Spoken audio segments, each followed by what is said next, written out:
Donc, concernant le métabolisme du fer,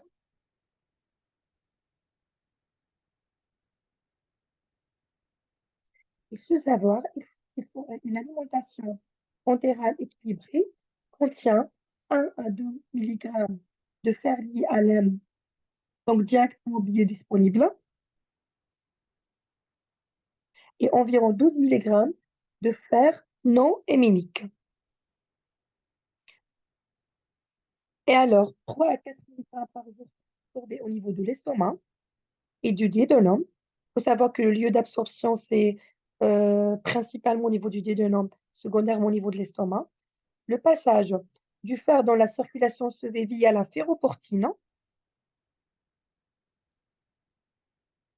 un transporteur transmembranaire sous le contrôle de l'hepsidine.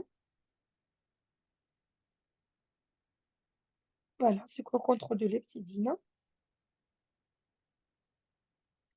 Une hormone polypeptidique, à son tour sécrétée par le foie, selon les stocks de fer disponibles dans l'organisme.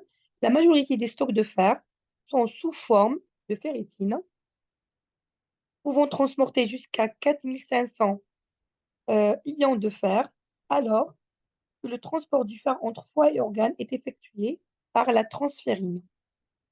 Voilà, par la transférine.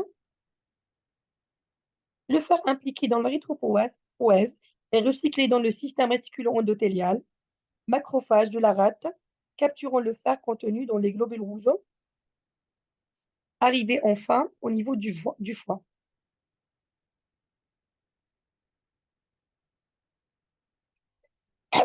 Un petit rappel concernant l'acide folique qui est le vitamine B9. Le nom chimique, c'est l'acide stéroïl monoglutamate. Les besoins, c'est 200 à 400 microgrammes par jour.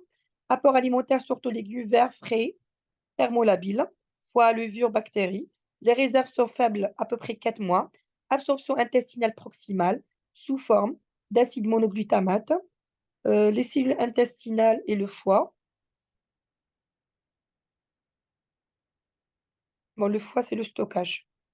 Arrivons aux vitamines B12, qui est absorbée au niveau de l'ilion distal, il faut savoir ça, en association avec le facteur intrinsèque qui est sécrété par l'estomac. Donc, on trouve une diminution de vitamine B12 en cas de résection iléale et aussi en cas de gastrectomie au problème au niveau de l'estomac. Anémie macrocytaire carentielle, maladie de Biermer, on va y revenir, mais on va juste vous donner quelques informations.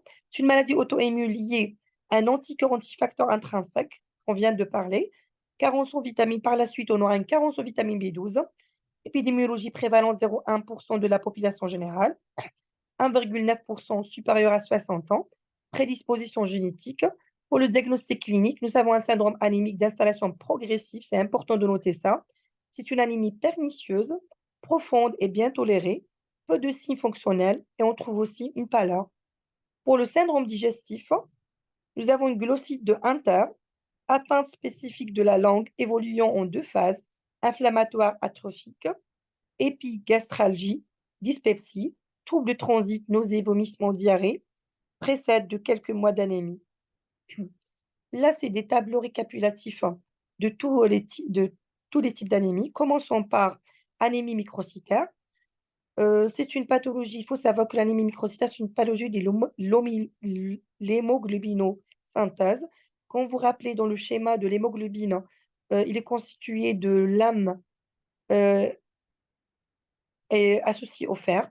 Donc, si nous n'avons pas le fer, nous n'avons pas d'hémoglobine, synthèse d'hémoglobine. Donc, nous avons le fer qui est abaissé. Il faut chercher la ferritine. Il faut doser la ferritine. Si elle est basse, c'est une carence martiale. Le transporteur transférine qui est augmenté. Si la ferritine est normale ou élevée, il faut chercher des causes inflammatoires. Dans les causes inflammatoires, la transférine, elle est diminuée. Si le fer est normal ou élevé, il faut penser à une dysérythropoïèse, de pathologies de l'hémoglobine comme les thalassémies, porphyrie, saturnisme, intoxication en plombe, déficit en vitamine B1, anémie réfractaire ou sideroplastique. Donc, avant de chercher une anémie, il faut éliminer une fausse anémie comme en cas d'hypersplénisme, dysglobinémie, apports parentéraux, grossesse et insuffisance cardiaque. Donc là, c'est un tableau qui se répète, il y a des points communs avec le premier tableau. On va pas le refaire. Concernant les anémies sidéropéniques, nous avons une carence martiale, soit déficit d'apport régime alimentaire végétarien strict, nourrissant régime lacté, anorexie mentale. Donc, il faut chercher toutes ces informations à l'interrogatoire. Soit un défaut d'absorption, syndrome de Pica. Si vous savez, syndrome de Pica, c'est un patient qui mange des trucs qui sont immangeables, qu'on ne peut pas manger, comme les cheveux, etc. Achloridrie, pH-métrie gastrique, atrophie du Graal, biopsie du Graal. Aussi, en cas de saignement, gynécologie, règles abondantes au stérilet, digestif, cancer, ulcère gastro-duodénal, varices œsophagiennes, hernie hiatale, hémorroïdes, parasitose comme les amibes, aguilulose, ankylostomose et autres. Nous avons ORL rendu Osler, les reins hématurés, bilharziose, syndrome néphrotique, les poumons, syndrome de goutte pasture. Donc, pour résumer, en cas d'anémie inflammatoire, l'hémoglobine est abaissée. Nous avons une anémie, évidemment. VGM, nous avons une microcytose. Le fer sérique est bas. Ferritine, les réserves en fer, la ferritine sont augmentées. L'albumine est diminuée. Euh, c'est par le syndrome inflammatoire. C'est purement inflammatoire. L'albumine est diminuée. La transférine est aussi diminuée. Et la coefficient de transport de la ferritine est diminué ou normal. En cas de anémie par carence martiale, l'hémoglobine est diminuée, VGM diminué, on a microcytose, fer 5 diminué. Dans ce cas, la différence par rapport à l'anémie inflammatoire, les réserves en ferritine est diminuée, l'albumine est normale parce que nous n'avons pas un syndrome inflammatoire, la transférine est augmentée, le transporteur, et la capacité de transport de la ferritine est augmentée.